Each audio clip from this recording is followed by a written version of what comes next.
తాజా అంశం చూస్తున్నాం. హైదరాబాద్లోని నందీనగర్లోని కేసీఆర్ నివాసంలో సిట్ అధికారులు ఫోన్ ట్యాపింగ్కు సంబంధించిన నోటీసులను అందజేశారు.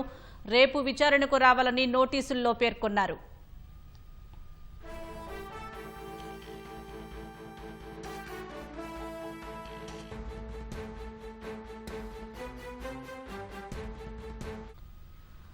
తాజా అంశం చూస్తున్నాం. హైదరాబాద్లోని నందీనగర్లోని కేసీఆర్ నివాసంలో సిట్ అధికారులు ఫోన్ ట్యాపింగ్కు సంబంధించిన నోటీసులను అందజేశారు. రేపు విచారణకు రావాలని నోటీసుల్లో పేర్కొన్నారు. మరింత సమాచారం మా ప్రతినిధి నాగార్జున అడిగి తెలుసుకుందాం. నాగార్జున, సిట్ నోటీసులకు సంబంధించి తాజా సమాచారం ఏంటి? ఫోన్ ట్యాపింగ్ కేసులో ఈ విచారణకు హాజరు కావాలని రేపు మధ్యాహ్నం 3 గంటలకి విచారణకి హాజరవ్వాలని ఆయనకి కేసీఆర్ కి నోటీసులు జారీ చేశారు. సో ఈ నోటీస్ కాపీని నందీనగర్ లోని ఆయన నివాసంలో అందజేశారు.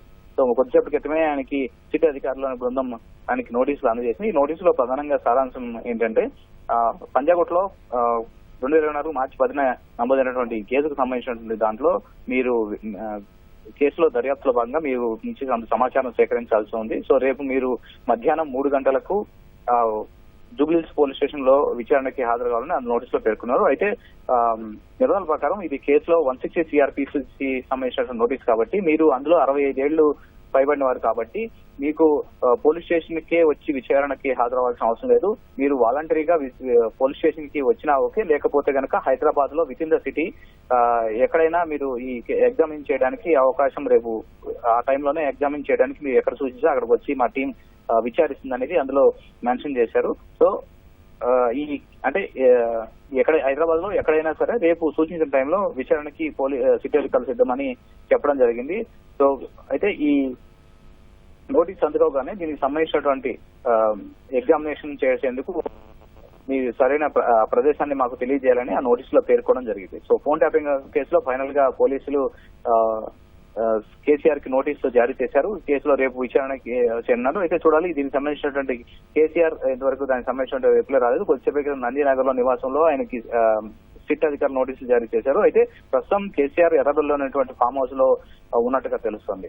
సో ఫోన్ ట్యాపింగ్ కేసులో ఇప్పుడు ఇది ఒక కీలక పరిణామం అని చెప్పాలి. కేసులో పూర్తి స్థాయిలో దర్యాప్తు చేసేందుకు ఒక ఫైనల్ ఛార్జ్ షీట్ ని తయారు చేసేందుకు పోలీసులు సిద్ధమవుతున్నారు. సో ఒక అనుబంధ ఛార్జ్ షీట్ ని త్వరలో ఫైల్ చేయడానికి సిద్ధమైనారు.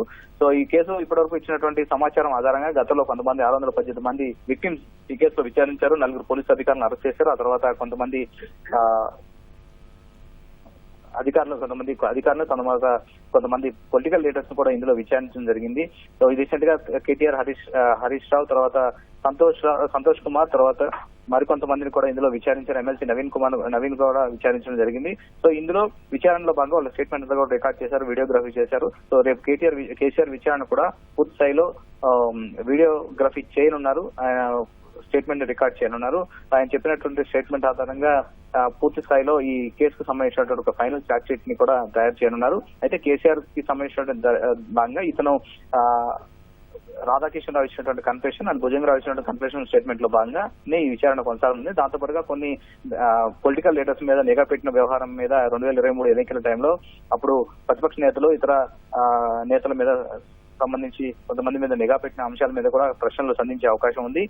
ఇప్పటి వరకు పోలీసులు దర్యాప్తులో గుర్తించిన అంశాలు, దాంతోపాటు కొన్ని కన్ఫెషన్ స్టేట్మెంట్లు, ఇద్దరు రాధాకృష్ణ భుజంగరావు కన్ఫెషన్ స్టేట్మెంట్లు, తర్వాత కొన్ని ఎలక్టోరల్ బాండ్లకు సంబంధించిన అంశాలను కూడా ఇందులో విచారించే అవకాశం ఉంది. దాంతో పాటుగా బీఆర్ఎస్ కి వ్యతిరేకంగా పనిచేసినటువంటి బీఆర్ఎస్ కార్యకర్తలు అప్పుడు ఎన్నికల టైంలో పనిచేసినటువంటి వారందరి మీద కూడా కొంతమంది మీద నిఘా పెట్టిన అంశాల మీద కూడా కేసీఆర్ ని విచారించనున్నారు.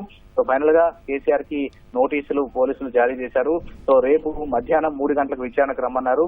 సో విచారణకి పోలీస్ స్టేషన్ కి రావాల్సిన అవసరం లేదు, లేకపోతే హైదరాబాద్ విత్ ఇన్ ద సిటీలో ఎక్కడైనా మీరు విచారణ